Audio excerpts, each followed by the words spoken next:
Hey guys, tonight we begin with the truly baffling realm of medieval romance, where dating advice involved astrology, pork fat, and occasionally a duel. If you thought modern dating was complicated, imagine trying to impress someone when your main flirting tool was a lute and a prayer. So before you get comfortable, take a moment to like the video and subscribe, but only if you genuinely enjoy what I do here. And let me know in the comments where you're tuning in from and what time it is for you. It's always fascinating to see who's joining us from around the world. Now, dim the lights, maybe turn on a fan for that soft background hum, and let's ease into tonight's journey together. In modern romance, we're told eye contact builds connection. In medieval Europe, it built suspicion, engagement contracts, or lawsuits, depending on how long you held it. Courtship in the Middle Ages often started with a look, not a glance, but a carefully timed, morally calibrated look. Too brief, and you seemed uninterested. Too long, and you were essentially proposing marriage or challenging her father to a duel. Romantic, but risky.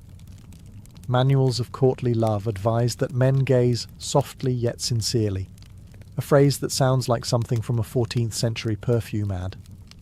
The ideal stare was somewhere between, "I deeply admire your embroidery skills," and "I am not planning to invade your estate." One widely circulated guide warned men to avoid lingering stares of the sort that cause blushing. This was awkward, because blushing could also be caused by wind, wine, or having the plague.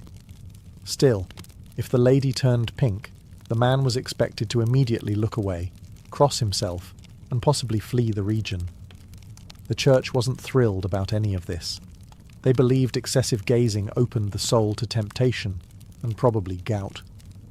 Priests preached that true affection should come from pious admiration, not eye flirtation. Couples were encouraged to keep their gaze low and their conversations brief.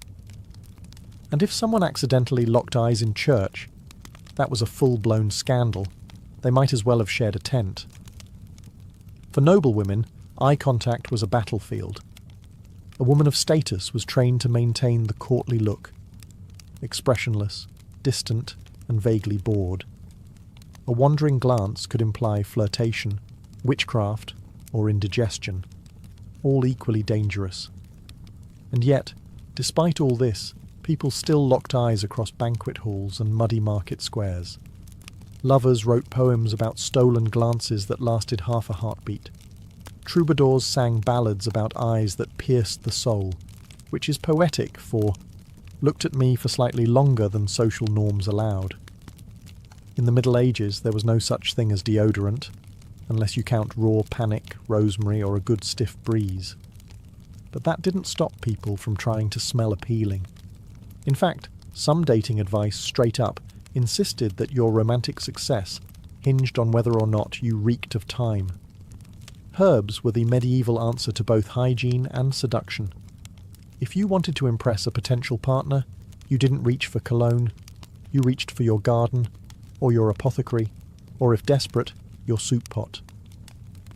A common piece of advice for men was to tuck sprigs of rosemary, sage, or lavender into their sleeves or boots. This way, every time they walked past a lady, they'd leave behind a trail of floral mystery. Did it mask the scent of sweat, leather, and sheep? Not really, but it showed effort, and that was half the battle. If you were wealthier, you could carry a pomander, a fancy little ball filled with herbs, spices, and sometimes dried oranges. It hung from a chain on your belt, swayed dramatically while you walked, and gave off the strong message, "I bathe, eventually." Women too carried scented sachets or tucked herbs into their corsets, both for the smell and to repel fleas. Romance, after all, is much easier without lice. Some guides even recommended rubbing herbs directly on your skin, basil for boldness, mint for freshness, and marjoram for charm. One 13th century love text actually claimed that thyme rubbed on the chest makes the heart visible. This is either symbolic or horrifying. Either way, someone tried it. Of course, not all smells were created equal. Garlic, while common, was a mixed signal. It showed vitality, yes, but also made you smell like someone who lived in a turnip? And if your breath carried the scent of beer and pickled fish? That wasn't a romantic failure. It was just Tuesday. In the medieval world, poetry wasn't just for artistic souls. It was practically a love language, especially for the socially awkward noble who had more access to ink than charm. But here's the twist. The most acceptable way to express affection wasn't by praising your beloved's beauty or personality. No, that was too worldly. Instead, you were advised to compare her to divine figures. Ideally, the Virgin Mary. Because nothing says, "I want to court you modestly," like, "You remind me of the Holy Mother of God." Courtly love poems were often deeply religious, partly to appease the church, and partly because people didn't want to get excommunicated for being horny in rhyme. So, your average medieval suitor might pen a verse like, "O lady, purest of light, thy gaze more sacred than sacred rite." Which sounds sweet until you realise he's comparing her to a baptismal font. This trend created a whole genre of romantic confusion. One minute you're reading a love letter, the next you're unsure if it's meant for you or a monastery. One particularly famous poem referred to the beloved as "my angel of chaste delight," which is definitely the kind of thing that gets you left on red, even in the 12th century. To complicate things, many nobles hired troubadours to write love poems on their behalf. These bards specialised in verses that walked the fine line between romantic and legally deniable. The result? Songs that praised your hair, your soul, and your moral character, but made sure not to imply any sinful thoughts. Medieval sexting was, essentially, 27 stanzas of "I admire your virtue" from afar. Some women wrote back, often with poetry of their own, though theirs tended to be slightly more honest. "I admire your courage, your manners, and the fact that you have land," which, honestly, is still solid criteria. All in all, medieval poetry was a safe way to say "I like you" without actually saying "I like you." Wrap it in Latin, rhyme it with grace, and maybe quote a psalm for good measure. That way, if things went wrong, you could just claim it was meant for a nun. Let's say you've written your beloved a heartfelt message, full of poetic restraint, religious metaphors, and a tactful lack of emotional vulnerability. Well done. But you're not finished yet. Now, you need to season it. Yes, in medieval times, a proper love letter wasn't just about the words, it was about the aroma. Scented parchment was considered the height of sophistication and romantic flair. And while modern lovers might spritz perfume, your average 14th century romantic reached for the spice rack. Cinnamon, cloves, rose petals, even a dusting of ground nutmeg if you were really trying to impress someone with delicate sinuses. These were the fragrances of love, or at least the best attempt at masking the scent of ink, damp parchment, and medieval hands. According to courtly custom, these spices weren't just decorative. They were thought to convey meaning. Cinnamon represented passion. Cloves meant devotion. Saffron was expensive, so it meant, "I have money. Please notice me." Of course, by the time the letter reached its recipient, after travelling in a sweaty satchel for 3 days through rain and goat traffic, it mostly just smelled like parchment stew. Some particularly ambitious lovers folded flower petals into the letter. Dried violets, marjoram, even crushed rosemary. One ill-fated suitor included fennel, which was quickly interpreted as an insult unless the lady was a salad. In wealthier courts, entire scrolls were infused with rosewater or musk, not for subtlety, but to ensure the scent smacked the recipient directly in the nostrils. Subtlety was not the goal. Overwhelming floral assault? Much better. The trend even extended to wax seals. These could be flavoured, scented, with oils and pressed with ornate family crests. Nothing said, "My affections are sincere," like a seal that reeked of frankincense and parental expectations. Of course, some took things too far. There are accounts of letters so heavily spiced, they were mistaken for medicinal recipes, or cursed scrolls. One famously fragrant poem allegedly attracted mice during delivery. Romance was complicated. Modern dating might involve flowers, chocolates, or the occasional playlist. In medieval Europe, the gesture of love was often a recently deceased woodland creature. To demonstrate bravery, masculinity, and excellent aim, knights and noblemen frequently gifted their beloveds the spoils of the hunt. A bouquet of roses was nice, but a freshly slain boar's head, still slightly steaming. That was the real way to say, "I think about you when I throw spears." This was not considered strange. In fact, it was encouraged. According to 14th century chivalric tradition, a man's hunting ability reflected his worthiness as a suitor. If you could chase down a stag, wrestle it to the ground, and present its antlers on a silver platter, you were basically a medieval Ryan Gosling, and women were expected to act delighted.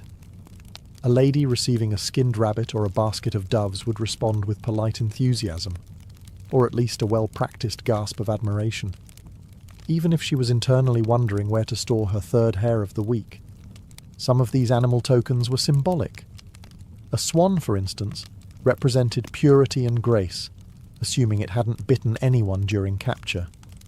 Falcons, associated with nobility and power, were a common high-status gift, although they required constant feeding, training, and occasionally bit your fingers off. Romantic. Less noble men sometimes resorted to smaller prey, hedgehogs, ferrets, or the ever-popular rabbit. One lovesick baker reportedly gifted a duck to a miller's daughter, only for it to escape into her family's well. That relationship did not prosper, but the absolute apex of medieval wooing, the ceremonial deer presentation. In this lavish ritual, a knight would present a full roasted deer at a banquet in a woman's honour, often accompanied by music, flattery, and about 50 other people pretending this wasn't incredibly awkward. Of course, this all assumed the woman liked meat. If she didn't, or if she had a weak stomach, the gift of bloodied fur might backfire. Badly.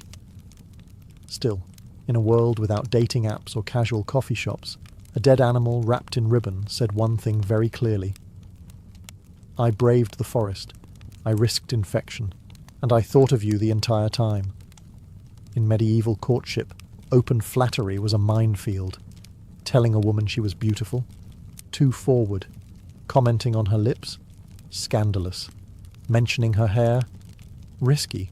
It was probably hidden under 3 veils, a wimple, and divine protection. So what was safe to praise? Her shoes.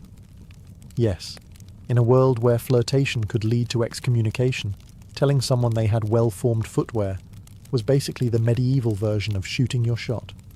Quietly, from across the room, while also looking at the floor. Shoes were not just practical, they were a fashion statement. Pointed shoes, called poulaines, were wildly popular. Some were so long they had to be tied to the wearer's knees to avoid tripping. If a lady could walk gracefully in them without falling into a moat, that was genuinely impressive. And very eligible.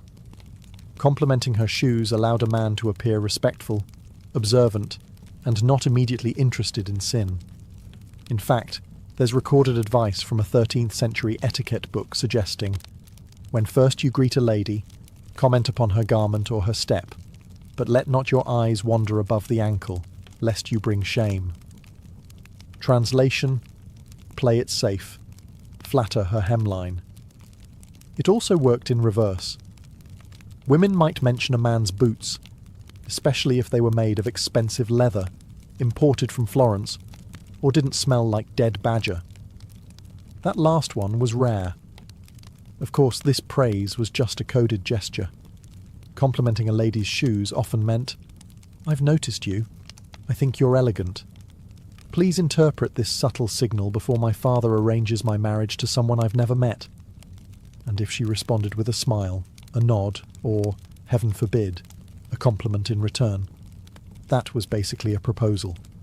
One recorded exchange went, Your shoes are finely made, and your cloak is well stitched. 2 months later, married. 5 goats and a vineyard sealed the deal.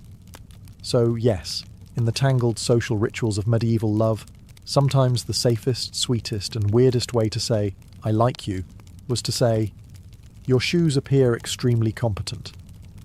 In the modern world, we say timing is everything. In medieval times, timing was everything. Astrology, the divine order, and possibly the reason you remained single. According to several medieval love manuals, yes, those existed.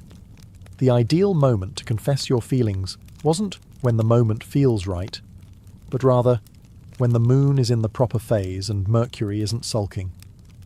A waxing moon, that's the part where it's getting bigger, was seen as a time of growth, luck, and bold declarations. So if you were planning to whisper your undying love to the blacksmith's daughter, best do it then, ideally while bathed in silver moonlight and holding something poetic, like a rose or a moderately injured bird. On the other hand, a waning moon, shrinking, was terrible for romance.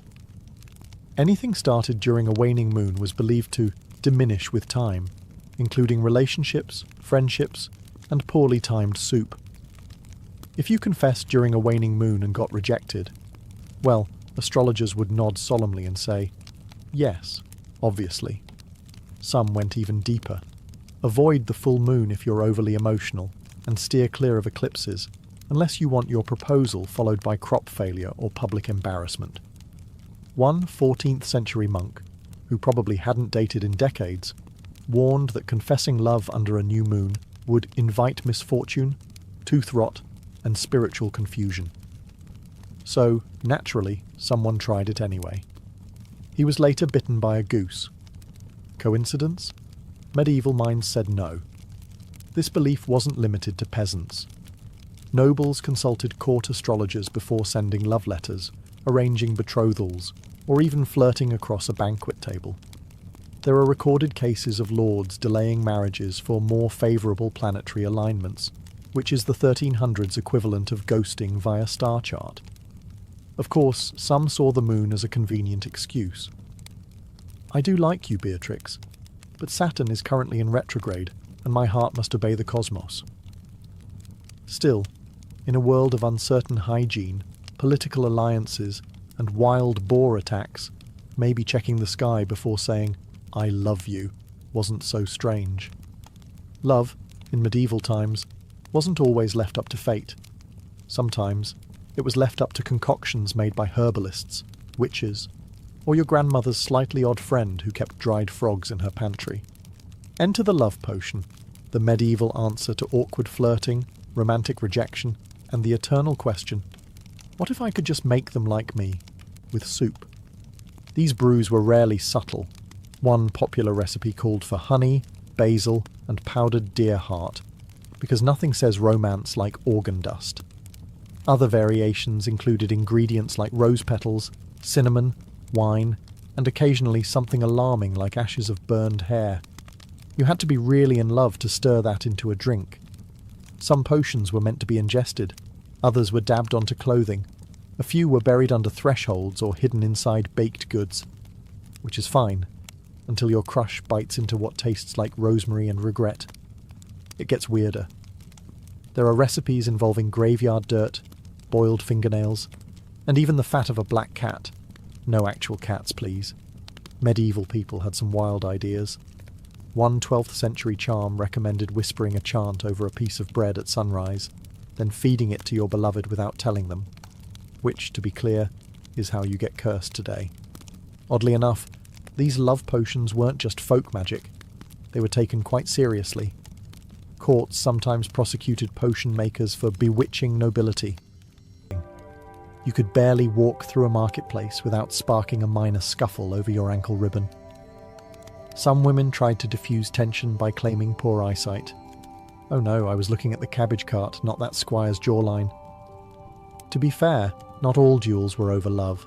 Some were political, some were over land, and a few were because someone mispronounced another man's name. But when romance was involved, the stakes somehow felt higher. Especially when the prize was a mildly impressed noblewoman and a vague chance at her hand in marriage. So if your crush was giving other men the look, the medieval solution was simple. Challenge, clash, bleed slightly, win affection. In medieval times, love and war weren't just metaphors, they were a matching set. And if you really wanted to show devotion to your lady, you didn't write a poem or buy a pastry. You strapped on 40 pounds of armour and pinned her favourite ribbon to your chest. This practice was called wearing her colours, and it was surprisingly common. Knights would fasten a lady's token, a handkerchief, a veil, a piece of lace, somewhere visible before heading off to war or a jousting tournament. The symbolism was simple. I fight for her honour. Also, I look great in lilac. It wasn't just romantic, it was strategic. Sporting a noblewoman's colours could boost a knight's standing, earn him patronage, and possibly improve his odds of receiving baked goods upon return. But there was a catch. You had to look dignified, even if your token was, for example, embroidered with daisies and smelled like her laundry. Some knights went full theatrical. There are records of men wearing entire sleeves from their lady's gown on their armour, dangling awkwardly and occasionally catching on weapons. One poor soul had a garter tied around his helmet, which was impressive until it slipped down mid-joust and caused a minor concussion. Colour choice mattered too. Red stood for passion. Blue meant loyalty. Green was complicated. Depending on the region, green either meant hope, fertility, or that your love interest was possibly seeing other knights. Risky business. Of course, critics of the custom claimed it made warriors look more like walking laundry racks than soldiers, but these critics often failed to attract dates. Coincidence? Likely not. Some ladies took things further and embroidered messages or blessings into the cloth. Subtle notes of encouragement like, "Victory to my champion," or "Try not to bleed out again." Practical and heartfelt. To outsiders, it all may have seemed absurd. Hardened warriors going into combat with lace ribbons fluttering beside their swords. But to the knights, it was a badge of pride, and a highly visible way of saying, "I care about someone, and I'm not afraid to get mildly impaled about it." In the medieval world, if you fancied someone, you didn't send a text or slide into their parchment scrolls.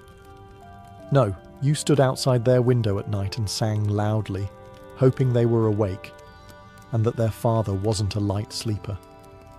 Serenading was considered one of the noblest, most romantic gestures a suitor could perform, second only to not dying in battle.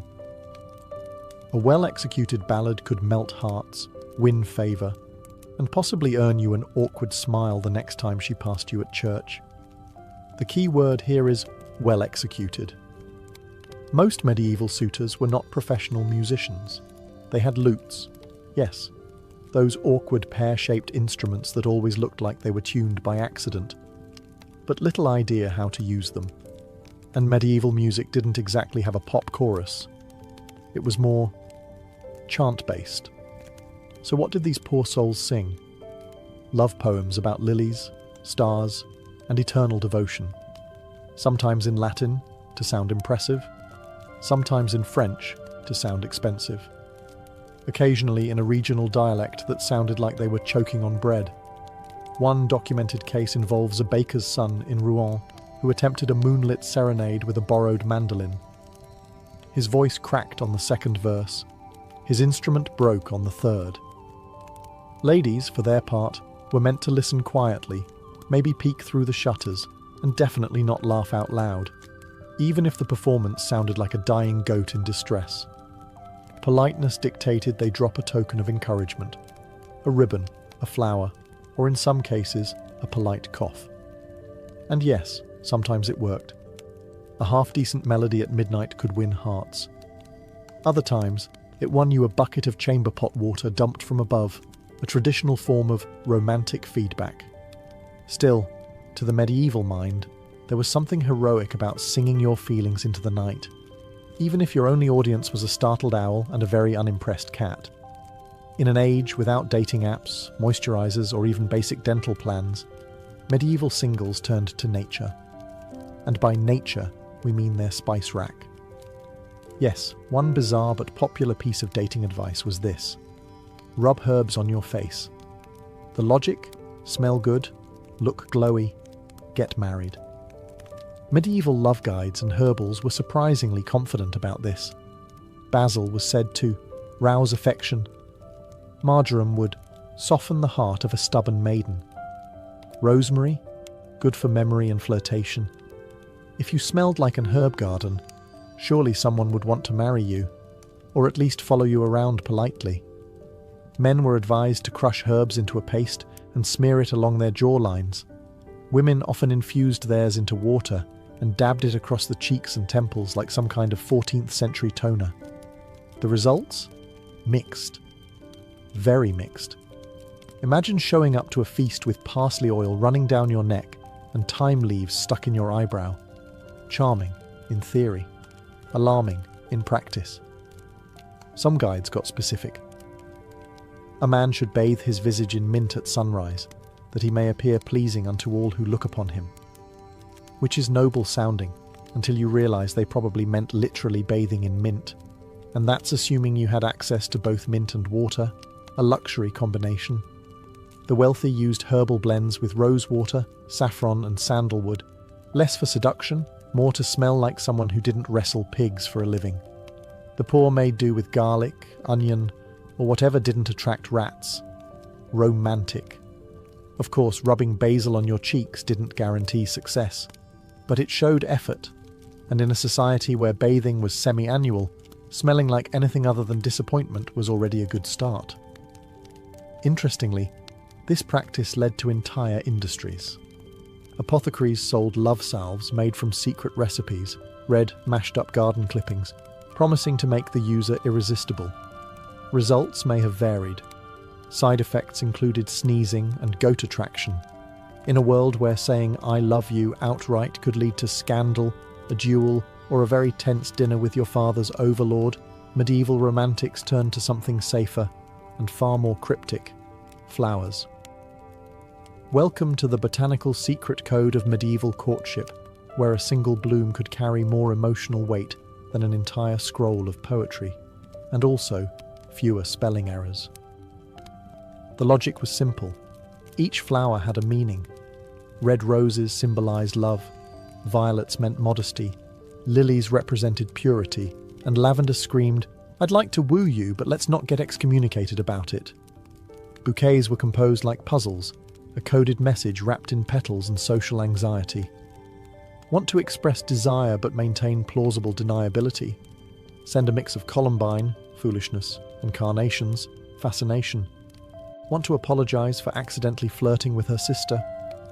Toss in some white hyacinth. Sorry, I made a mess. Want to break things off gently? There's a flower for that too, yellow carnation. Rejection but fancy. This wasn't just idle, courtly fun. Entire medieval manuscripts detailed the meanings of herbs and flowers, turning gardens into emotional minefields. Walk through the courtyard with a daisy in your belt? You're announcing innocence? Drop a thistle on someone's doorstep? That's basically, "I'd rather marry a goat." Ladies, of course, responded in kind. A returned flower meant interest. A flower thrown into a ditch meant hard no. One infamous noblewoman reportedly replied to a bouquet with a dead weed and a note: "I prefer monks." That one stung. And if you were truly unlucky, your floral gesture might be eaten by the family goat before it reached its target. Romance in medieval times was nothing if not unpredictable. Even public events embraced this flowery drama. During tournaments, knights sometimes wore bouquets given by ladies, not just for aesthetics, but as statements of allegiance. Or at least someone's attempt to look gallant while swinging a mace. Dancing in the Middle Ages wasn't just a pastime. It was a delicate game of romantic chess, played with your feet, your dignity, and a firm understanding of where not to place your hands. In courtly circles, dance was one of the rare socially acceptable ways to engage with the opposite sex, provided you didn't smile too widely, sweat too obviously, or, heaven forbid, make physical contact beyond fingertips. Most dances weren't exactly what we think of as dancing today. Forget twirling and dips. Medieval court dances looked more like slow-motion walking rehearsals with bonus curtsies.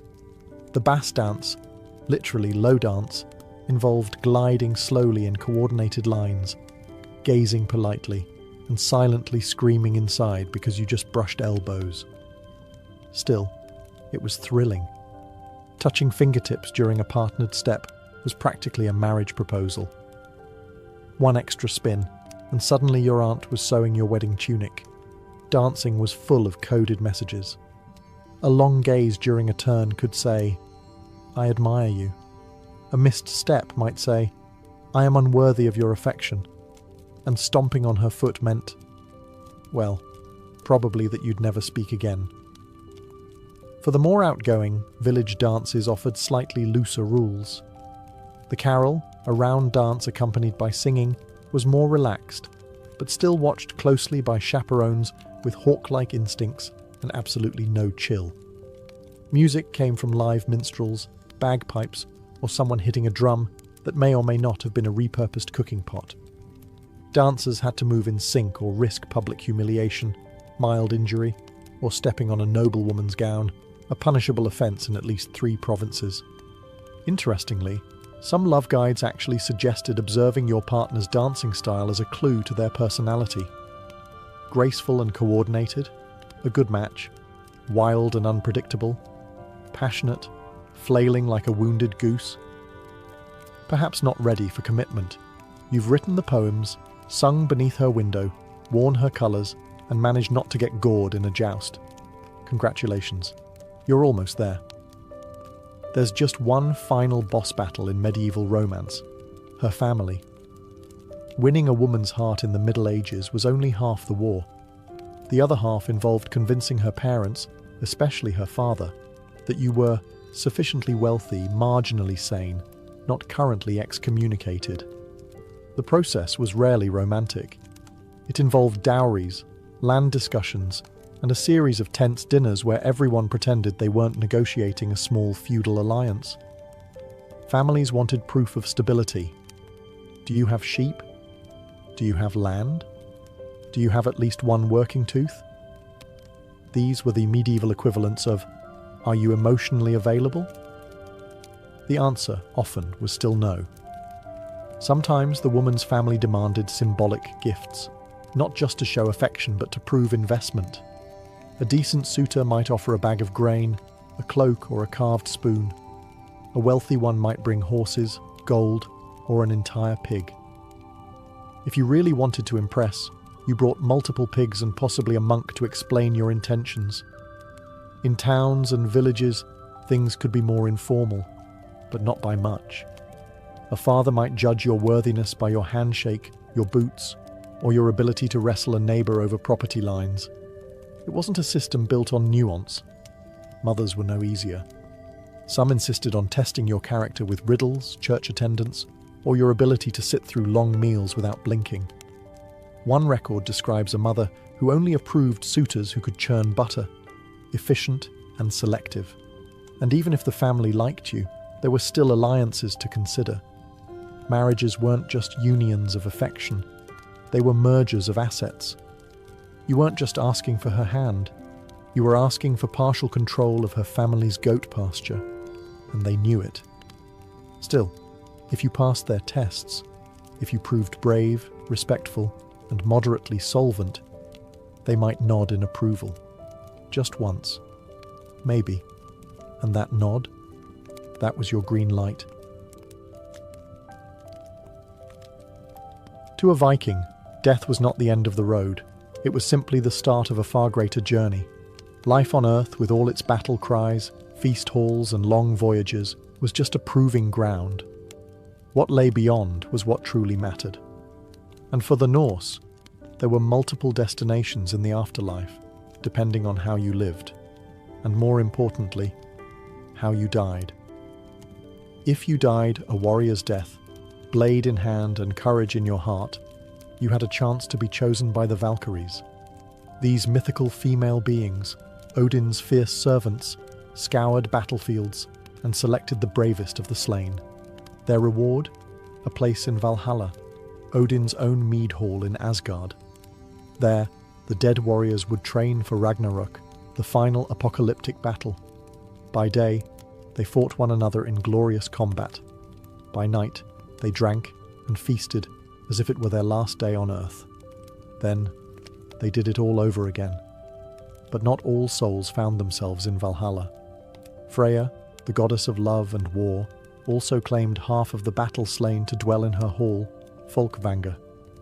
Others might journey to Helheim, a shadowy realm ruled by the goddess Hel, especially if they died of sickness, old age, or were deemed unworthy of warrior glory. Helheim wasn't necessarily a place of torment like the Christian hell, but it wasn't exactly a party either. This afterlife hierarchy mattered deeply, and so did how you were buried. A warrior who aspired to reach Valhalla couldn't just be tossed in a ditch with a few bones and regrets. The Viking people believed that the right kind of funeral could help ensure a soul's passage to the appropriate realm. They put enormous thought into burials, ensuring the deceased were honoured, remembered, and, above all, equipped. Whether it was cremation on a flaming ship or burial in a mound surrounded by weapons, food, and treasures, the dead were treated with deep respect and often even fear. If the funeral rites weren't done properly, there was always the risk of a restless spirit returning, something no one wanted to deal with. Because in the Viking world, death wasn't final, but an improperly handled death, that could haunt the living. When we think of Viking funerals, we imagine a longship set ablaze, sailing into the sunset. And while Hollywood exaggerates plenty, that fiery image isn't entirely fantasy. It's rooted in real Norse tradition. To the Vikings, a ship wasn't just a vehicle for conquering lands or raiding monasteries. It was a sacred vessel for crossing realms. In death, as in life, a ship symbolized passage. And so, when a person of high status died, a chieftain, warrior, or noblewoman, they were sometimes buried with their ship, or in it, or on it. The exact ritual varied depending on region, period, and local resources, but the symbolism remained consistent. Send the soul off in style. In coastal regions, especially around Norway and Sweden, it was common to dig a large trench in the shape of a ship, lay a real vessel in it, and place the body inside along with grave goods, swords, shields, food, animals, and even sacrificed thralls or slaves. Yes, in some cases, those closest to the deceased, especially slaves, were believed to accompany them into the afterlife, willingly or not. After the body was prepared, the ship was often covered with stones and soil, forming what we now call a burial mound. Some of the most famous Viking graves, like the Oseberg and Gokstad ships, were found perfectly preserved beneath these mounds. These sites weren't just burials, they were monuments. But what about the fire? The dramatic boat on flames drifting into the sea was likely reserved for specific coastal or island communities. In these cases, the body and grave goods were placed aboard a smaller boat, pushed into the water, and set ablaze with tar, oil, or pitch.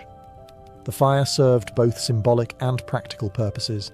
It purified the soul, warded off evil spirits, and destroyed the vessel, preventing its reuse. A one-way ticket to the afterlife. That said, not every Viking could afford such a theatrical send-off. Ships were expensive. Only the elite, kings, jarls, wealthy traders, could be honoured in such fashion. Most common folk were buried in simpler ways, often in shallow graves with modest offerings. Still, the ship remained the most iconic symbol of Norse death rites. Whether buried beneath earth or consumed by flame, it was the vehicle that carried a Viking from Midgard to eternity. Because even in death, the sea called. While ship burials might steal the cinematic spotlight, cremation was arguably the most widespread Viking funeral practice, especially during the earlier periods of the Viking Age. And trust the Norse to turn a simple fire into a dramatic, cosmic event. For the Vikings, burning the body wasn't just a way to dispose of it. It was a sacred transformation. Fire was seen as a purifier and a messenger. As flames consumed flesh and bone, they believed the smoke carried the spirit skyward, to Odin, to Freya, or to wherever their soul was destined to roam. Cremation typically took place atop a large wooden pyre, built with care and intention. The body of the deceased would be laid in the centre, dressed in their finest clothes and surrounded by possessions that mattered most. Weaponry for warriors, jewellery for noblewomen, perhaps tools, food, or even a favourite pet. These grave goods weren't just sentimental. They were believed to serve the deceased in the afterlife. In some cases, a funeral feast or ritual would precede the burning. Family and friends would gather, often for several days, to mourn, sing, and share stories of the deceased. Skalds, the Viking poets, might recite verses in their honour. Ritual animal sacrifices weren't unheard of either.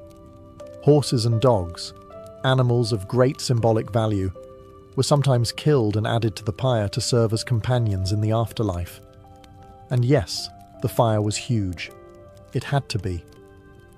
Burning a body to ash takes an immense amount of heat and wood. The pyre would rage, smoke billowing into the sky, drawing the attention of gods and mortals alike. To many, it was a powerful, sacred sight, the visible gateway between the living and the dead. Once the fire burned out, the remains, ashes, bone fragments, scorched weapons, were gathered with care. They might be placed in an urn and buried, or scattered across a sacred site. Sometimes the ashes were even buried beneath rune stones or in special mounds, marking the site for future generations to remember. For the Norse, cremation wasn't grim or sterile. It was a release, a roaring, glorious exit, a statement to the world. This soul mattered, and now it rides the smoke to the gods. You wouldn't go on a Viking raid without a sword, so why would you enter the afterlife empty-handed? Viking funeral rites placed immense importance on grave goods, objects buried or burned with the deceased to aid them in the next world. These weren't just sentimental tokens. They were tools, provisions, and symbols meant to equip the dead for whatever trials lay beyond death. For warriors, this meant weapons, often their best sword or axe, a sturdy shield, and sometimes even a full suit of armour. But these weren't always practical war tools. Some swords were deliberately bent or broken before burial, a symbolic gesture to kill the weapon so it could accompany the soul.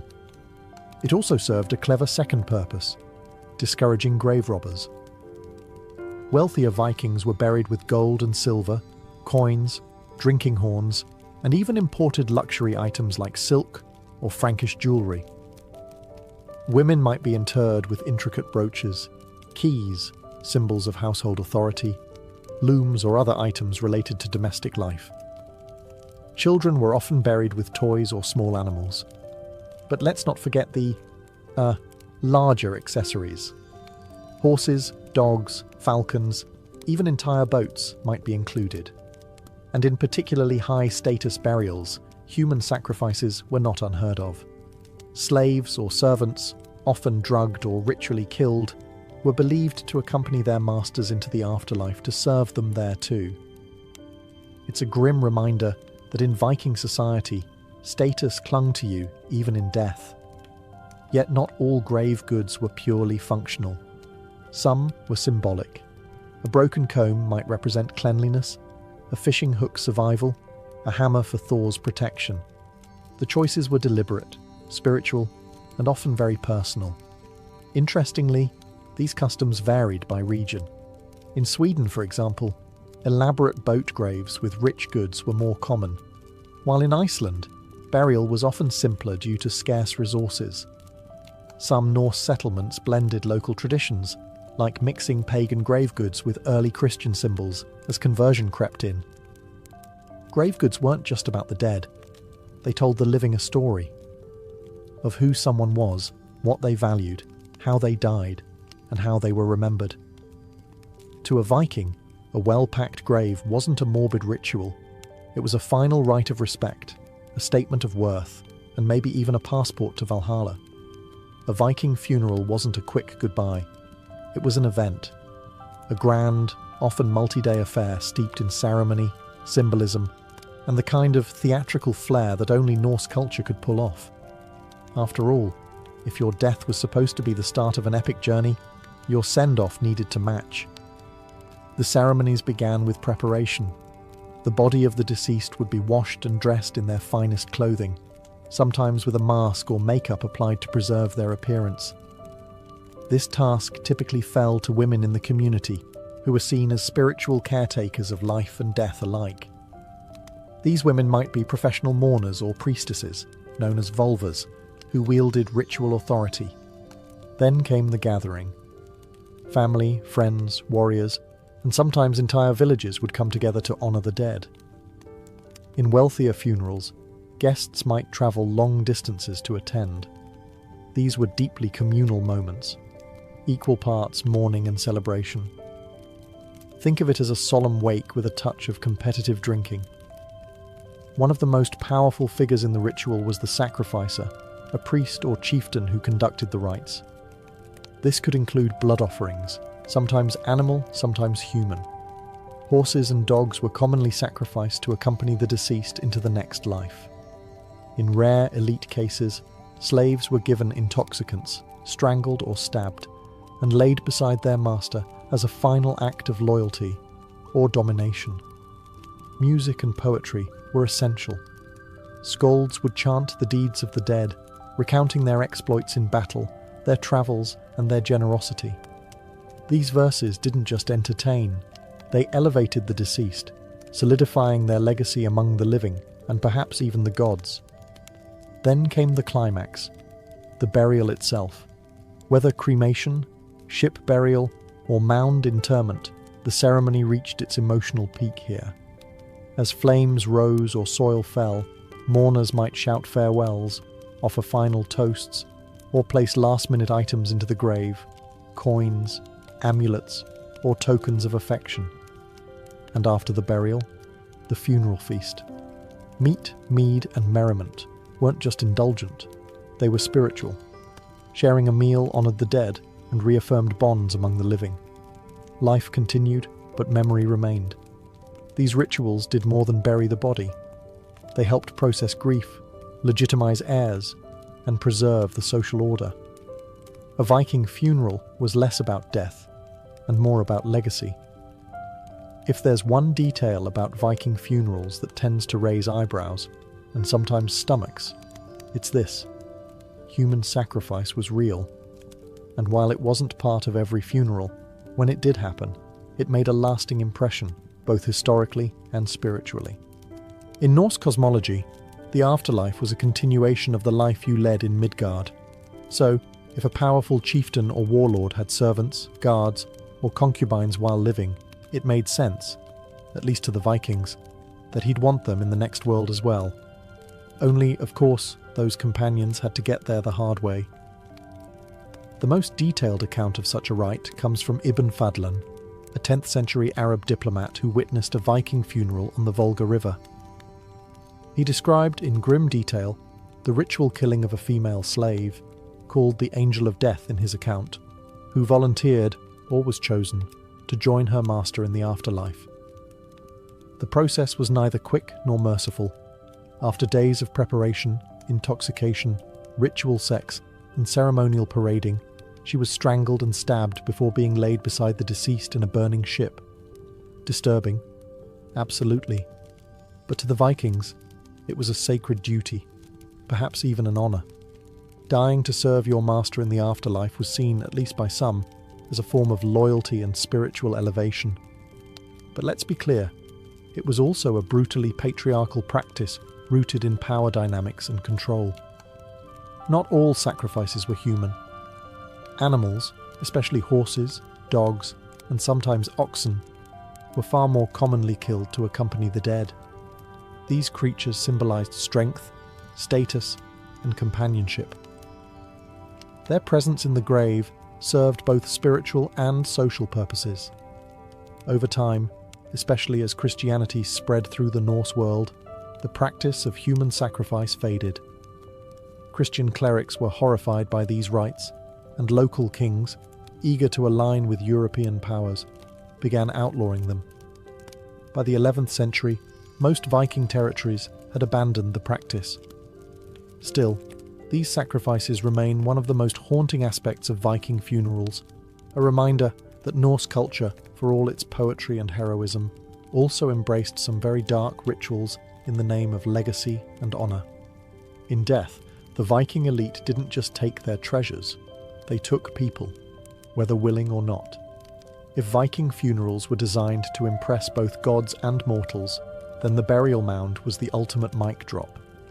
These towering earthen tombs dotted the Norse landscape like scars of memory. Silent, hulking reminders that someone important had died and demanded to be remembered. The practice of building burial mounds, or hauga, dates back to pre-Viking times, but the Norse turned it into an art form. These weren't casual graves. They were architectural statements, spiritual lighthouses and territorial markers rolled into one. The size and complexity of a mound often reflected the wealth and influence of the deceased. If your mound could be seen from the fjord, from a passing road, or from the enemy's settlement across the river, that meant you mattered. The process started with selecting the site. Location was everything. A burial mound near the sea might signal a chieftain with naval power. One built atop a hill could dominate a valley, staking posthumous claim to the land. In some cases, older burial mounds were even reused by later generations, establishing a sense of ancestral continuity and spiritual lineage. Inside the mound, the body was usually placed in a wooden chamber, stone-lined pit, or ship, alongside all the grave goods fit for the afterlife. The chamber might be layered with textiles, armour, or wooden furniture. Once sealed, the mound was constructed by piling earth, sand, and stones in a carefully shaped dome. Some were modest, others massive, spanning over 100 feet in diameter. Many mounds were ringed with standing stones, arranged in ship-like formations. Others were topped with wooden poles or carved staves, possibly to ward off grave robbers or to guide the spirits skyward. But mounds weren't just funerary, they were political. A chieftain's mound wasn't merely a grave, it was a statement of dominance, even in death. Local communities would continue to gather at these sites for rituals, oaths, and seasonal festivals. The dead, it seemed, never really left. They became part of the land's spiritual geography. Even today, burial mounds across Scandinavia remain sacred sites. Some untouched, others excavated to reveal rich treasures and haunting echoes of Norse life. These grassy hills aren't just dirt and bones. They're monuments to legacy, built by a people who knew that being remembered was the only real path to immortality. While much of Viking history is told through the blood-slicked axes of men, their funerals tell a more complex tale, especially when it comes to the role of women. Viking women weren't just passive mourners at the edge of the grave. In many funerals, they were central, mourned, revered, and even feared. One of the most remarkable discoveries in Viking archaeology is the Oseberg ship burial, not of a male warrior, but of two high-status women. Buried in a lavish wooden ship alongside silks, carvings, food, and a full wagon, the women were laid to rest in regal splendour. Their identities remain a mystery, but scholars believe one may have been a Volva, a Norse priestess, seer, or spiritual leader. In Norse culture, the Volva held immense ritual power. She spoke with the gods, saw the threads of fate, and guided the living through both life and death. Women like the Volva were often responsible for preparing the dead. They would wash and dress the corpse, perform incantations, and conduct purification rituals. Their presence in funeral rites gave them a rare but potent spiritual authority, one that even Viking warriors respected. And then there were the shield maidens, legendary women who fought alongside men and sometimes earned the same fiery farewells. While historical evidence for shield maidens remains debated, some graves, like the Burka warrior burial in Sweden, contain female remains buried with full military honours, weapons, and riding gear. These women were treated in death just like their male warrior counterparts, suggesting that martial valour transcended gender, at least occasionally. But not all funerary roles were heroic. Female slaves or concubines were sometimes sacrificed during the funerals of powerful men, as Ibn Fadlan's account chillingly reveals. These women were offered, or forced, into death to serve their masters in the afterlife, a grim reminder of the brutal hierarchies in Norse society. Still, Viking funeral rites hint at a society that could be both patriarchal and surprisingly fluid. Women could be mourners, officiants, victims, or venerated dead themselves. Their graves, rich with symbolism and status, remind us that Norse culture was not just about conquest and combat. It was about honor, power, and passage, for both men and women alike. For centuries, Viking funerals burned bright, both literally and symbolically. But by the late 10th and early 11th centuries, the flames began to dim. Not because the Norse lost their appetite for death rituals, but because a new power was reshaping the very idea of the afterlife: Christianity. As Christianity spread through Scandinavia, it brought with it a radically different concept of death. Instead of Valhalla, Helheim, or Folkvanger, there was now heaven and hell, sin and salvation. Fire was no longer sacred. It was a punishment. Cremation, once believed to free the soul, was now seen as heretical. Christian doctrine demanded burial of the intact body, facing east, awaiting resurrection. The conversion of Viking kings, like Harald Bluetooth of Denmark and Olaf Tryggvason of Norway, accelerated the shift. These rulers weren't just concerned with spirituality. Christianity offered political advantages, alliances with powerful European kingdoms, the literacy of monks, and a useful excuse to outlaw old tribal customs and centralize power. And so, Viking funeral traditions began to fade. Cremation was outlawed. Human and animal sacrifices were condemned. Vulvas were silenced or absorbed into Christian sainthood stories. Pagan burial mounds were abandoned, looted, or built over with churches. In many cases, Norse people began blending the two belief systems, burying loved ones with both Christian crosses and pagan grave goods, just to be safe. Interestingly, this period of transition wasn't swift or uniform. In remote areas like Iceland, the old ways clung stubbornly to life. Some people quietly continued ship burials or mound making well into the 12th century, sometimes under the radar of church authorities. Others adapted, turning funeral feasts into Christian commemorations, or reinterpreting old symbols like Thor's hammer as harmless folk charms. But by the end of the Viking Age, the old rites had largely disappeared.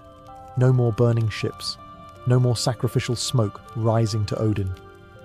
Instead, wooden crosses, stone churches, and the quiet earth marked the final rest of Norse men and women. Still, echoes of the past endure. In modern Scandinavia, ancient mounds still rise from the landscape. Names like Valhalla and Odin still resonate, and every time a longship blazes across a movie screen, we're reminded of a people who faced death not with fear, but with fire, steel, and songs carried by the wind. The origins of Venetian masks begin not with theatre or pageantry, but with power, privacy, and the desire to be someone, anyone, else. By the 13th century, the Republic of Venice had become a global crossroads of wealth, trade, and culture. With riches flowing in from the east and a society built on hierarchy and surveillance, Venetians began craving something rare, the chance to escape themselves. That's where the mask came in. The earliest legal reference to mask wearing in Venice appears in 1268, when lawmakers tried to ban masked gambling. Yes, even then, anonymity had its temptations. But the mask's real rise came with Carnival, a raucous season of festivities leading up to Lent. In those weeks before 40 days of piety and restraint, Venice turned upside down. Social classes blurred, sins were temporarily forgiven, and everyone, from nobles to paupers, took to the streets in disguise. Masks weren't just costumes, they were weapons. They allowed the rigid, rule-bound citizens of Venice to momentarily cast off the expectations of gender, class, and family name. A servant could taunt his master. A noblewoman could sneak into a gambling den. a priest could walk unrecognized into a brothel. The mask equalized and destabilized. The most common mask in these early days was the bauta, a white mask with no mouth opening, worn with a black cloak and tricorn hat. It was deliberately eerie, emotionless, and utterly blank. Unlike the ornate designs of later centuries, the bauta was designed for function over flair. It allowed the wearer to speak, eat, and move undetected. In fact, during certain political assemblies, wearing a bauta was mandatory to ensure anonymity during votes. Venice took secrecy seriously. At the same time, the mask was a mirror. It reflected the contradictions of Venetian society: wealthy but secretive, devout yet decadent, hierarchical but obsessed with appearances. The city had long been ruled by the Council of Ten, a shadowy government body known for its spy networks and secret trials. In a place like that, hiding one's face became both a defense and a game. By the late medieval period, masks weren't just tolerated, they were essential. They gave Venetians the freedom to play, flirt, rebel, and confess. And in a city built on illusion and artifice, what better symbol than a face that wasn't really yours? If the streets of Venice seemed enchanted during Carnival, it wasn't just the masks. It was the entire city surrendering to illusion. For weeks before Lent, Venice became a stage, and every citizen a performer. The rules of everyday life, the rigid hierarchy, the tight-laced etiquette, the ever-watching eye of the church, collapsed under a wave of music, laughter, and carefully orchestrated chaos. The Carnival of Venice, or Carnevale di Venezia, is first officially documented in 1296, when the Venetian Senate declared it a public holiday. But it likely had older, more pagan roots, possibly linked to Roman Saturnalia festivals, a time when roles were reversed and order was gleefully subverted. By the Renaissance, it had become the most famous festival in Europe, drawing aristocrats, travellers, and opportunists from across the continent. Masked balls took place in lavish palazzi, streets filled with jugglers, fire breathers, and impromptu theatricals. The Grand Canal teemed with gondolas strung with lanterns and musicians. The air smelled of roasted nuts, perfume, and intrigue. But underneath the sparkle, Carnival wasn't just fun and games. It was an emotional release valve. For a city so obsessed with decorum and surveillance, Carnival allowed Venetians to indulge in what they were otherwise denied. Affairs bloomed, satire flourished, grievances were aired in songs, gestures, or pranks, all under the protective shield of anonymity. Even the clergy, who often condemned the excesses, were known to participate, just in slightly less conspicuous attire. The ruling elite tolerated this spectacle for a reason. Carnival wasn't a rebellion, it was a carefully managed illusion of freedom. Let the people blow off steam now, and they'll stay obedient later. It was social control by way of seduction, and the mask was its crown jewel. Interestingly, laws attempted to regulate the chaos. There were strict limits on when masks could be worn, usually from December 26th to Shrove Tuesday. Even during Carnival, masks were forbidden in churches, convents, and gambling houses during daylight. But these laws were often ignored or selectively enforced. Venice, after all, thrived on bending rules with elegance. For Venetians, Carnival wasn't about becoming someone else. It was about revealing who they really were, free from consequence. And with a mask on your face and music in the air, anything, absolutely anything, seemed possible. Among the many masks of Venice, one stands above the rest in both mystery and dominance: the bauta. Its stark white surface, sharp jawline, and blank expression gave it an unsettling neutrality. But this wasn't just a costume choice. The bauta was both a symbol of freedom and a tool of political manipulation. Unlike other Venetian masks, the bauta was designed for practicality. Its unique shape jutted out away from the mouth, allowing the wearer to speak, eat, and drink without removing it. Worn with a black silk cloak, tabarro, and a three-cornered hat, It created a uniform appearance that was almost militaristic. But what made it particularly fascinating was that it wasn't just worn during carnival. It was often required by law. In political assemblies and public votes, especially those involving the Council of Ten or state matters, the bauta was used to preserve anonymity. Every man, regardless of rank, wore the same disguise. It was democracy by disguise, at least on the surface. The idea was to remove bias, fear, or favour. No one could know who was speaking or voting, thus protecting the integrity of Venetian governance. But of course, in practice, anonymity could also be weaponized. Behind the bauta, nobles could move unseen through the city, whispering secrets, seducing lovers, or making underhanded deals. The mask gave its wearer plausible deniability. It blurred the line between duty and decadence. This duality made the bauta dangerous. It could empower a citizen to speak out, or a conspirator to plot. And for the general population, encountering a figure in bauta was unsettling. Was this a nobleman? A spy? A thief? A jilted lover? You'd never know, until it was too late. Unlike more theatrical masks, the bauta had no emotion. No smile, no frown, no flourishes. It was the anti-mask, faceless, formless, yet deeply loaded with meaning. And this, paradoxically, made it the most powerful mask of all.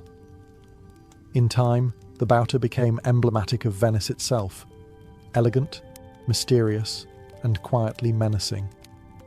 Even today, it remains the most iconic of the Venetian masks, a relic of a time when identity could be erased and reinvented with nothing more than a blank white face and a tilt of a tricorn hat. If the bauta was the mask of power, the moretta was the mask of control, subtle, feminine, and bound in silence. Worn almost exclusively by women, the moretta was an oval-shaped black velvet mask that covered the entire face, enhancing the pallor of the skin and drawing attention to the eyes and hair. But it came with a twist. It had no straps. Instead, it stayed in place by means of a small button held between the teeth. Yes, between the teeth. If the wearer opened her mouth, the mask would fall off, which meant the moretta rendered a woman completely mute. And that's where the strange power of the moretta came in. In a society that both feared and fetishized female speech, this mask turned the wearer into a figure of intrigue and mystery. A silent woman in black velvet, unable to speak, react, or explain herself, was an object of pure allure. It allowed women, especially upper-class women, to move through public spaces in a kind of social force field, hidden, elegant, untouchable. But this silence wasn't just seductive, it was strategic. Women attending mass, visiting convents, or attending secret assignations used the moretta to protect their identities. Courtesans used it to maintain anonymity when mingling with powerful clients. In an era where a single scandal could ruin a woman's life, the moretta offered protection, or, in some cases, plausible deniability. The mask also symbolized the tension between female agency and societal control. On one hand, it allowed women to move freely through male-dominated spaces. On the other, it literally silenced them. It gave them a kind of independence, while reinforcing their objectification. Notably, the moretta was considered especially fashionable in the 17th and 18th centuries, before falling out of use. By the time Venice began its decline and the carnival waned under Austrian and French rule, the moretta became a relic of another time, one of many strange, beautiful, and quietly troubling customs to vanish with the end of the Republic. Today, the moretta rarely appears in modern carnival celebrations. Its silence is no longer fashionable. But in its time, it was the mask that said everything, by saying absolutely nothing. While some Venetian masks were tools of anonymity or political ritual, others emerged from the lively world of theatre. Specifically, the bawdy improvisational performances of commedia dell'arte. These travelling troupes of actors brought stock characters to life with wit, satire, and physical comedy, and each role came with its own distinctive mask. Over time, these theatrical masks didn't just stay on stage. They seeped into the streets of Venice and into Carnival itself. Commedia dell'arte was wildly popular from the 16th century onward. Its cast of characters were instantly recognizable. Harlequin, Arlecchino, the nimble servant with a patchwork outfit and a sly grin. Pantalone, the greedy old merchant with a hooked nose and furrowed brow. Il Dottore, the pompous and long-winded doctor who never actually healed anyone. And Colombina, the clever maid who needed no mask at all. Her expressive face was her weapon. These characters represented types, roles everyone in Venetian society could relate to or ridicule. They exaggerated real human traits: lust, greed, ignorance, cunning. And because commedia was rooted in improvisation, the actors tailored their jokes and plots to the local gossip, politics, and scandals of the moment. It was satire, slapstick, and social commentary all wrapped into one. During Carnival, these personas spilled off the stage and into the public sphere. People dressed as Harlequin or Pantalone, not just to play a part, but to mock, to flirt, or to vent frustrations about real figures of power. By donning a commedia mask, a Venetian could make fun of a pompous official, imitate a cheating lover, or embody the fool everyone secretly pitied. And because these characters were universal, they were disarming. They let people laugh at themselves, safely. Even the authorities, who might frown upon open rebellion, allowed the masks to do the talking. After all, who could arrest Harlequin? This fusion of theatre and reality blurred the line between performance and participation. The entire city became a stage, and every masked face a character. It was art, yes, but also defiance, fantasy, and liberation. Through these theatrical masks, Venetians found a way to express truths too dangerous to say aloud. And isn't that what Carnival was really about? Wearing a lie that told the truth. For a society obsessed with appearances, Venice walked a razor's edge between piety and pleasure, and nowhere was that tension more visible than in the church's complex relationship with masks. On one hand, the Carnival was a time of wild indulgence, with masks allowing Venetians to drink, gamble, flirt, and transgress social boundaries. On the other, Venice was a deeply Catholic republic, proudly aligned with the Pope, filled with churches, monasteries, and religious festivals. So, how did the church deal with a city full of sinners in disguise, with extreme caution and frequent contradiction? At first, Carnival was tolerated, even supported, as a useful distraction. Let the people wear their masks and indulge before Lent, the logic went. After all, everyone would be fasting, confessing, and repenting soon enough. Better to blow off steam before 40 days of guilt and fish stew. But by the 16th and 17th centuries, concerns were growing. The anonymity of the mask allowed for unchecked vice. It wasn't just innocent revelry. Behind those blank faces were affairs, bribery, theft, and heresy. The confessional booths filled with tales of masked debauchery. And the clergy began to panic. The church responded with sermons, edicts, and occasional bans. Certain types of masks were forbidden in holy places. Wearing a mask in a convent or inside a church became a punishable offence. Priests warned their flocks that masked behaviour in this life could lead to divine punishment in the next. And yet, enforcement was spotty at best. Even bishops were known to host masked balls. High-ranking officials turned a blind eye when it suited them. Venetian society had always been good at looking the other way, especially when gold and politics were involved. There were moments of crackdown. During plagues, for instance, authorities banned masks outright, fearing they spread disease or encouraged dangerous gatherings. But like the Carnival itself, these bans never lasted. The mask always returned. By the 18th century, as Enlightenment ideas crept in and the Republic weakened, the Church's influence started to wane. Venetian Carnival, though still tied to religious rhythms, became more secular, more decadent, and less apologetic. In the end, The church could lecture, condemn, and restrict, but it could never fully unmask Venice. The city's soul, it seemed, was always half in shadow, half in grace. For centuries, masks had ruled the streets of Venice, symbols of liberty, subversion, and sensuality. But all empires fade, and by the late 18th century, the Republic of Venice was teetering.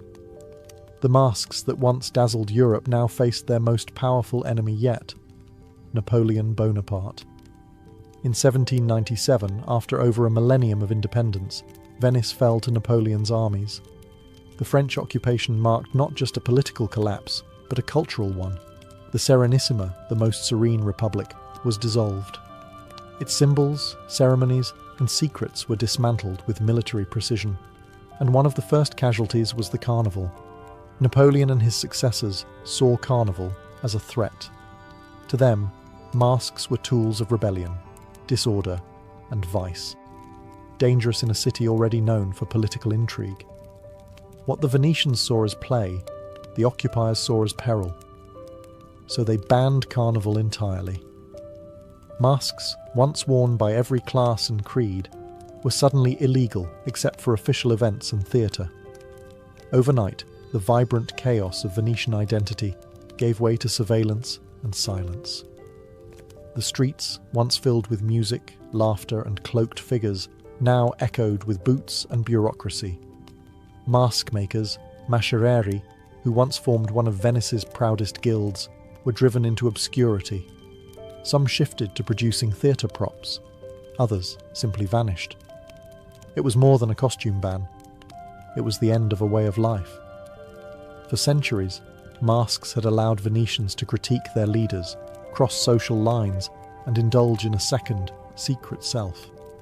Without them, Venice felt exposed, constrained, its theatrical soul stripped bare. The 19th century brought more foreign rulers, Austrians, then Italians, and with them, more restrictions. Carnival became a ghost, celebrated quietly in back rooms or preserved only on stage. The grand masked balls, once attended by kings and composers, disappeared. The streets that once hosted parades and processions grew still. For nearly 2 centuries, the masks of Venice slept, but not forever. By the late 20th century, in a burst of cultural revival and tourism, the Carnival of Venice was reborn, a nod to the past, reinvented for the modern world. The masks returned, not as weapons of rebellion, but as art, elegant, theatrical, and a little bit nostalgic. Because even when outlawed, the mask never truly disappeared. It simply waited, quietly, behind the curtain. By the late 20th century, the silence that had settled over Venice for nearly 200 years began to crack, not with rebellion, but with revival. In 1979, the city officially reinstated the Carnival of Venice, and with it came the grand return of the mask. But this time, it wasn't about social upheaval or hidden sin. It was about art, heritage, and, yes, tourism. The reimagined carnival was spectacular. With backing from local cultural organisations and international sponsors, Venice transformed once again into a living theatre. Streets brimmed with costumed figures in elaborate 18th century dress, gliding through the fog like ghosts of the Republic. Gondolas shimmered under fireworks. Piazza San Marco echoed with classical music, acrobats, and masked balls that now catered more to the camera lens than to political anonymity. And the masks, they became art pieces. The old guild of mascherieri was reborn. Artisans began handcrafting masks in papier-mâché, ceramic, leather, and even glass, each piece unique, colourful, and symbolic. Shops that once quietly sold souvenirs now proudly displayed masks in their windows like jewellery. The designs, once functional, were now flamboyant. Glittering feathers, painted gold leaf, jewelled brows, and swirling filigree.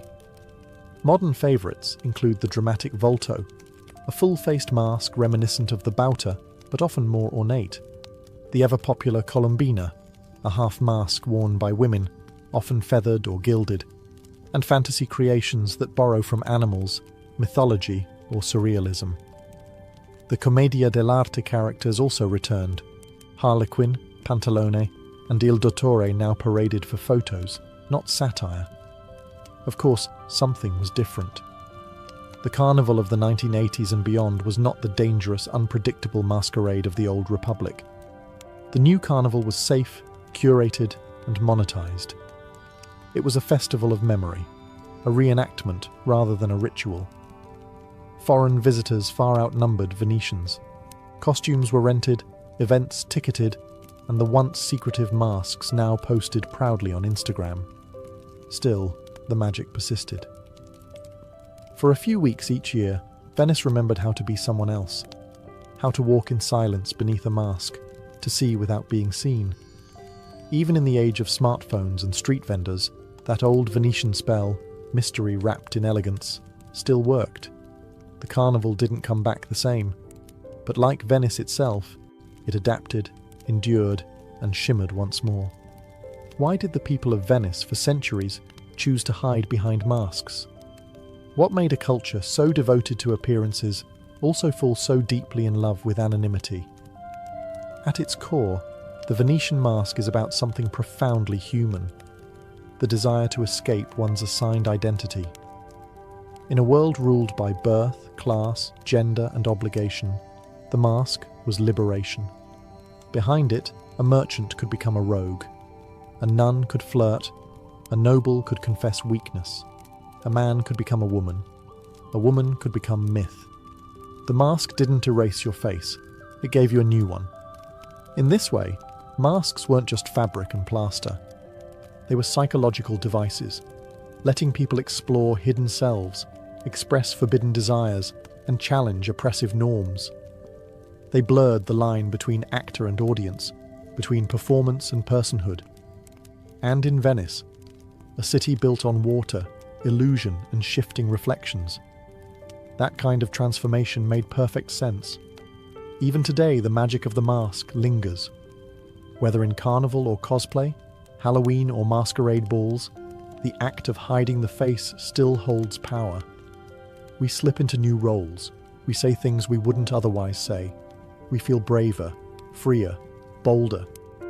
There's a strange honesty in disguise, the kind that tells the truth not by revealing, but by concealing. The Venetian mask is also a symbol of paradox. It represents both democracy and hierarchy, anonymity and attention, rebellion and tradition. It is both seductive and unsettling. It liberates, but it can also be used to deceive. In Venice, it allowed the oppressed to mock the powerful, and the powerful to commit sins without consequence. It was both shield and sword. As the world today becomes ever more watched, tracked, and exposed, the mask reminds us of something we're losing: the right to privacy, the right to mystery, the right to reinvent ourselves without explanation. In Venice, they wore masks not to hide who they were, but to explore who they could be. So next time you see a Venetian mask, glimmering with gold, feathers fluttering in the wind, remember, it's not just a souvenir, it's a key to a city of shadows, to a festival of freedom, to the ever-changing face of human desire. The Kyoto of the early 1860s was no longer a city of serene temples and poetic calm. It had become a battlefield in disguise. Beneath the surface of its wooden eaves and sacred shrines, political violence simmered.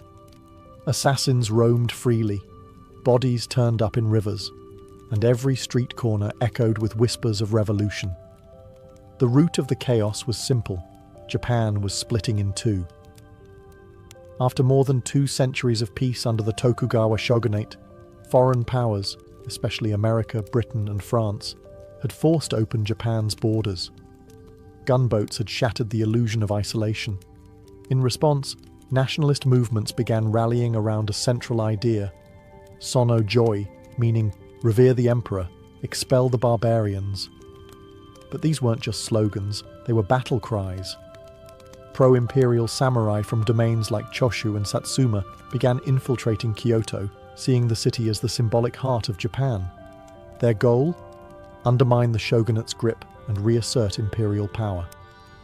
Every skirmish, every assassination was a small symbolic strike at the status quo. The shogunate, based in Edo, modern-day Tokyo, watched helplessly as its influence unraveled in Kyoto. They still held legal power, but their authority was being mocked in the capital. To respond, the shogunate sent a group of warriors known as the Roshigumi, a temporary militia of masterless samurai, or ronin, to act as an escort for the shogun during his visit to Kyoto in 1863. But something unexpected happened. When the mission ended, a splinter group of 13 ronin refused to leave. They saw Kyoto not just as a duty, but as a calling. These men would form the nucleus of what would become the Shinsengumi. Backed by the Aizu domain, a powerful ally of the shogunate, these men were tasked with patrolling Kyoto and rooting out anti-shogunate agitators. Unlike regular samurai, they weren't nobles or hereditary warriors. Many came from humble or even disgraced backgrounds. But they had one thing in common: absolute loyalty to the shogunate and an appetite for blood if needed. Kyoto, once the quiet capital of emperors, was now a city under siege from within. And out of this smoke and paranoia, a new force emerged, wearing blue jackets, wielding swords, and enforcing order with chilling resolve. The Shinsengumi had arrived. The Shinsengumi began as little more than a ragtag band of ronin with a mission. But within a few short years, they evolved into one of the most feared forces in Kyoto, a sword-wielding police corps draped in blue haori and soaked in the blood of rebels. At the core of this transformation were three key leaders: Serizawa Kamo, Kondo Isami, and Hijikata Toshizo. All were ambitious, disciplined, and came from non-samurai backgrounds, an insult in the eyes of traditional feudal Japan. But what they lacked in pedigree, they made up for with ferocity and conviction. Serizawa, one of the original co-founders, was violent, unpredictable, and ultimately self-destructive. His reckless behavior, drunken brawls, extortion, and even attacking innocent civilians put the fledgling group's legitimacy at risk. Kondo, a former instructor at the Tenin Rishin-Ryu dojo, and Hijikata, his icy, fanatically loyal lieutenant, saw the danger. So in 1863, they arranged a purge. Serizawa and his loyalists were assassinated in a night raid by their own comrades. It was brutal, efficient, and set the tone for what the Shinsengumi would become: loyal to the shogunate, loyal to each other, and absolutely ruthless toward internal dissent. Under Kondo's command and Hijikata's iron discipline, the Shinsengumi adopted a strict code of conduct. Members were forbidden from deserting, disobeying orders, or engaging in private duels. The penalty? Seppuku, ritual suicide. If you joined the Shinsengumi, you gave them everything: your sword, your life, your name. Their distinctive uniform, a light blue haori jacket often marked with white stripes, made them instantly recognizable. It was both a badge of honor and a psychological weapon. When Kyoto citizens saw those jackets in the mist, they knew violence was close. But this wasn't just about brute strength. The Shinsengumi saw themselves as samurai idealists, the last vanguard of a fading era. In a time when many warriors were abandoning the sword for politics or firearms, they clung to Bushido, loyalty, discipline, and martial excellence. They didn't want to modernize, they wanted to purify, and so the streets of Kyoto trembled. Assassins were hunted, conspirators were interrogated or executed.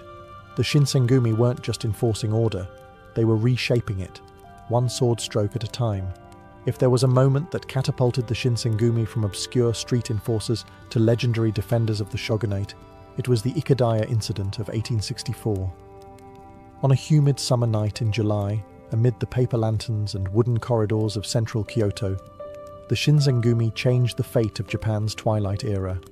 With swords drawn and reputations carved in blood, rumors had been swirling that the pro-imperial Choshu clan and other anti-shogunate samurai were plotting something big. An arson attack meant to destroy Kyoto and kidnap or assassinate high-ranking officials. The goal? create chaos, destabilize the shogunate, and rally the country to the emperor's side. The Shinsengumi, operating as both spies and swordsmen, caught wind of the plot and traced it to the Ikadaya Inn, a discreet lodging house near Sanjo Street. Acting on a tip, Kondo Isami led a small squad of just 10 men. Hijikata Toshizo followed shortly with reinforcements. What they walked into was a room full of armed revolutionaries, far outnumbering the Shinsengumi. What followed was less a fight and more a slaughter. In a tight space lit only by oil lamps and the occasional flash of steel, the Shinsengumi launched a ferocious surprise attack. The inn exploded into chaos. Walls splintered, screams pierced the night, and tatami mats ran red. After 2 hours, at least 7 rebels lay dead. Many more were wounded or captured, and the plot to burn Kyoto was thoroughly dismantled. The cost? 1 Shinsengumi member killed, a few injured. But the gain? National fame. The Tokugawa shogunate praised the Shinsengumi for saving Kyoto. Citizens began to see them as necessary guardians. Even their harshest critics admitted one thing: the wolves in blue were terrifyingly effective. But the Ikadaya incident also revealed something deeper, that the Shinsengumi were not just defenders of law, but assassins with legal protection. Their power grew, their fear factor intensified, and their enemies multiplied. To the pro-imperial samurai, the Shinsengumi were no longer mere obstacles. They were monsters, tools of an outdated regime, slaughtering their own countrymen for a crumbling shogunate. But for Kondo and Hijikata, that night was proof of purpose. They had drawn their swords for order, and they wouldn't sheathe them again until either the shogunate stood firm, or they fell with it. The Shinsengumi's rise after the Ikadaya incident wasn't just due to brute force. It was the result of a well-oiled culture of discipline, martial precision, and ruthless psychological warfare. Kyoto had no shortage of armed men, but the Shinsengumi made themselves terrifyingly distinct. Their training regimen was legendary. Recruits drilled daily in the Tenon Rishin-ryu, the sword school of Commander Kondo Isami. This was a style built not for elegant duels, but for lethal combat in tight quarters. Alleys, inn rooms, crowded temples. The kind of swordsmanship that worked in real Kyoto streets, not on polished dojo floors. And they didn't just fight with steel. Surveillance and intelligence were key parts of their strategy. The Shinsengumi maintained a tight network of informants, many of them disguised as commoners, monks, or merchants. They shadowed suspects, intercepted messages, and eavesdropped on rebels' whispers. When they struck, they already knew everything: names, hideouts, allies. But fear was their real weapon. Kyoto residents learned to dread the midnight knock, a sudden raid, a flurry of sandals on wood, and the unmistakable flash of light blue hari as men were dragged away, often never to be seen again. The Shinsengumi carried a reputation for zero tolerance. One rebellious whisper could get you interrogated, beaten, or executed on the spot. Even among themselves, disobedience meant seppuku. Hijikata Toshizo, nicknamed the Demon Vice Commander, enforced this culture with chilling resolve. Cold, calculating, and fiercely loyal to the Tokugawa cause, he created a core that demanded more than obedience. It demanded identity. Members were no longer individuals. They were Shinsengumi first, men second. Their ranks swelled. From 13 original Ronin, the core grew to nearly 200 at its peak. But this expansion came at a price. Not all recruits shared the original members' fanaticism. Some were spies. Others cracked under the pressure. Internal purges became common. Brothers turned against brothers. Yet in the midst of all this, the Shinsengumi still held one absolute belief: that Japan's feudal order was worth defending. They weren't fighting for a paycheck. They were fighting for an ideal, the samurai world, where loyalty trumped politics and the sword defined truth. But ideals, no matter how sharp, can break. And the world around them was beginning to change, faster than any katana could strike. As the 1860s marched on, the ground beneath the Shinsengumi began to shift. The Tokugawa shogunate, the very institution they had sworn their lives to protect, was losing its grip on Japan. Foreign pressure, internal dissent, and economic turmoil had cracked its foundations. What had once been a question of loyalty was fast becoming a question of survival. Outside Kyoto, powerful domains like Satsuma and Choshu were uniting behind the emperor. Once rivals, these clans now shared a common enemy, the Tokugawa regime. And while the Shinsengumi were busy hunting rebels in alleyways, these domains were modernizing their armies, importing rifles, training with Western officers, and preparing for war. The age of the sword was being eclipsed by the age of the bullet. Inside the city, public opinion was also shifting. The Shinsengumi's once heroic image had begun to sour. Their strict methods, once seen as necessary, were now viewed as brutality. Their patrols were feared, not respected. And when they killed, it no longer felt like justice. It felt like desperation. In 1867, the blow finally came. Tokugawa Yoshinobu, the last shogun, announced his resignation and handed power back to the emperor. At first, this seemed like a peaceful transition, but it was a tactical move, an attempt to preserve Tokugawa influence under a new imperial banner. The pro-imperial forces saw through it immediately. Kyoto now belonged to the emperor. The capital had changed sides. The Shinsengumi, however, refused to stand down. To them, Yoshinobu's resignation was a betrayal, but not the end. They relocated to Fushimi, a village south of Kyoto, and began preparing for battle. The pro-imperial army was moving fast, modern weapons in hand, and the Shinsengumi, still armed mostly with swords, were dangerously behind. They called it the Boshin War, a civil war between the old Tokugawa order and the new imperial forces. The Shinsengumi would become one of the last true samurai battalions to fight in it. The world around them was changing at gunpoint, but they wouldn't abandon their code, they wouldn't modernize, and they certainly wouldn't remove their blue jackets.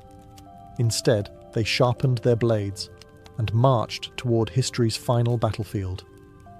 In January 1868, as snow fell over the outskirts of Kyoto, the Shinsengumi faced their most formidable challenge, the Battle of Toba Fushimi, a clash that would ignite the Boshin War and mark the beginning of the end for the samurai order. The Shinsengumi, still loyal to the Tokugawa shogunate, took up arms alongside a small contingent of Tokugawa forces. Their enemy, a coalition of Satsuma, Choshu and Tosa domain warriors armed not just with swords, but modern rifles, artillery and Western training. The Shinsengumi, dressed in their signature blue haori and carrying katanas and outdated firearms, looked like ghosts from a bygone age. Romantic, proud, but tragically outmatched. Commanding the Shinsengumi was Kondo Isami, though he was no longer the swift swordsman of Ikadaya fame.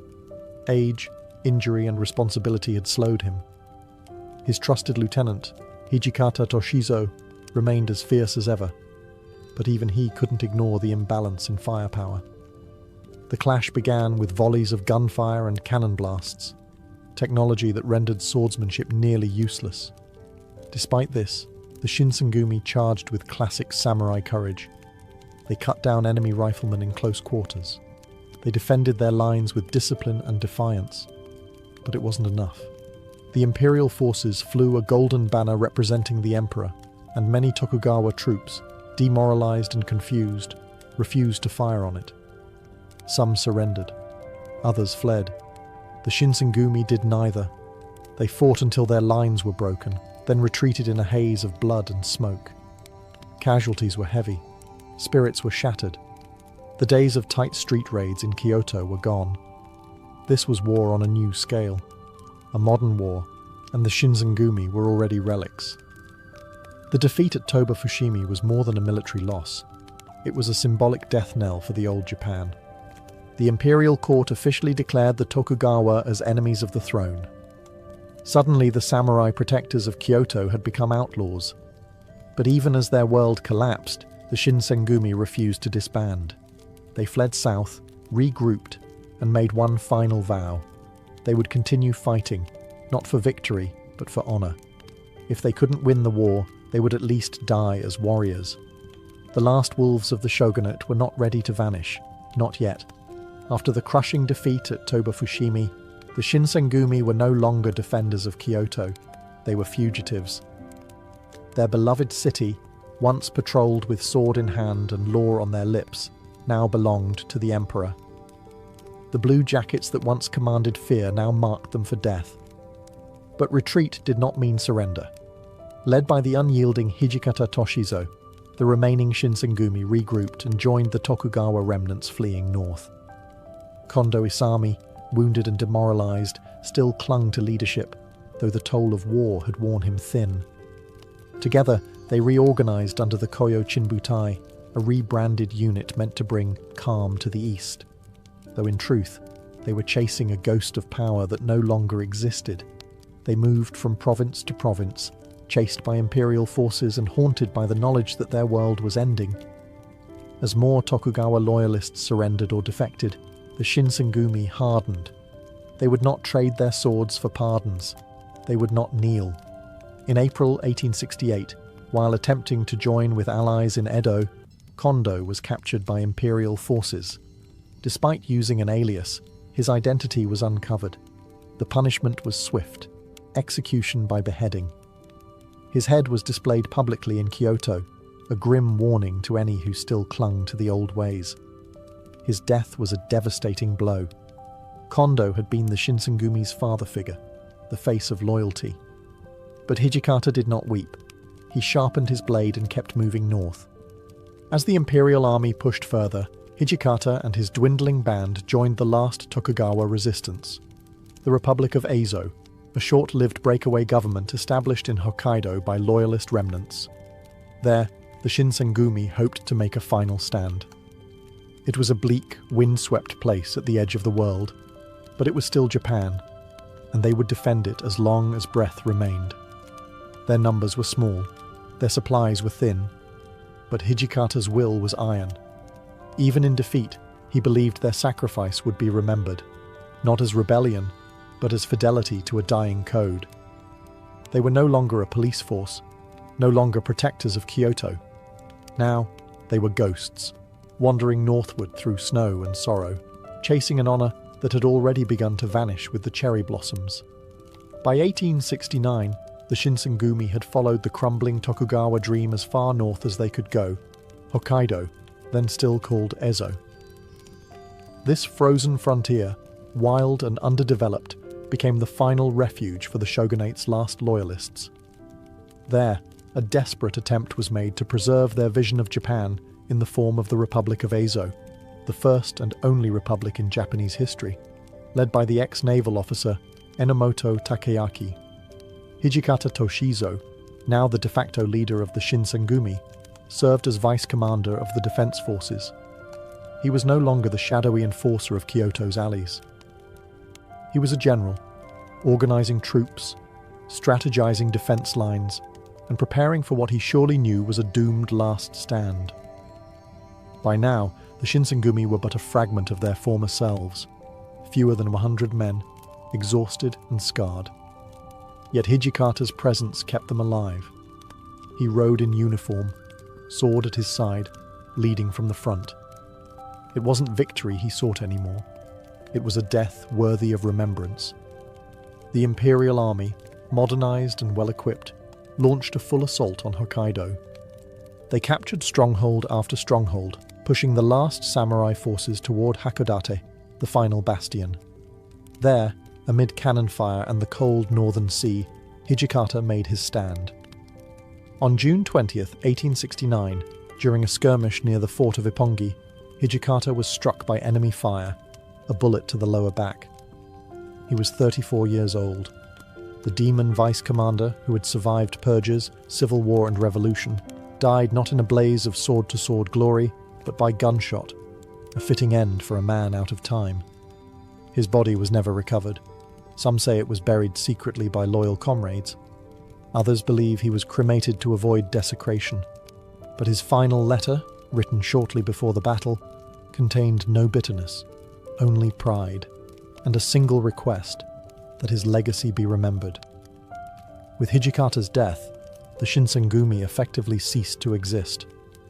The Republic of Ezo surrendered days later, marking the complete collapse of the Tokugawa loyalist resistance. The Meiji government had won. The samurai age was over.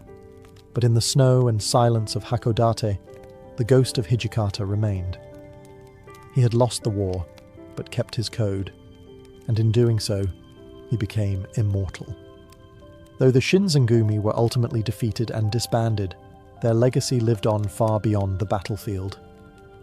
In the rapidly modernizing Japan of the Meiji era, the world they had fought to preserve was vanishing, yet the Shinsengumi's story became a powerful symbol of loyalty, sacrifice, and the samurai spirit. During the Meiji Restoration, Japan abandoned feudalism, embraced Western technology, and rewrote its social order. The samurai class was abolished, swords were banned, and a new national army arose. To many, the Shinsengumi represented a bygone age, fierce, inflexible, and tragically outmatched by progress. But their story resonated deeply, especially in literature, theatre, and later film. Writers portrayed them as tragic heroes, men who knew the world was changing, but chose to fight anyway, loyal to a fading ideal.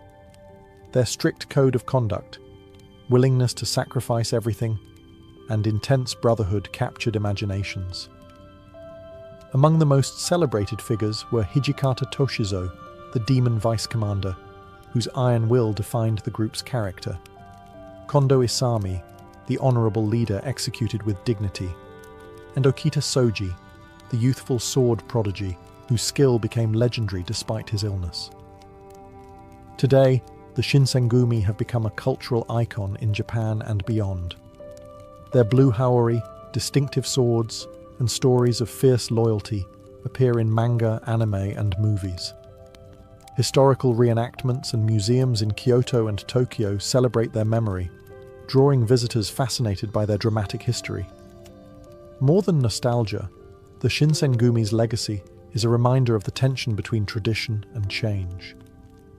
They stood at the crossroads of history, caught between samurai swords and rifle barrels, feudal codes and modern laws. Their fight was not just political, it was deeply personal, embodying a struggle many cultures face when confronted with unstoppable progress. In the end, the Shinsengumi were not just samurai police. They were men who chose honor over safety, loyalty over convenience, and action over despair.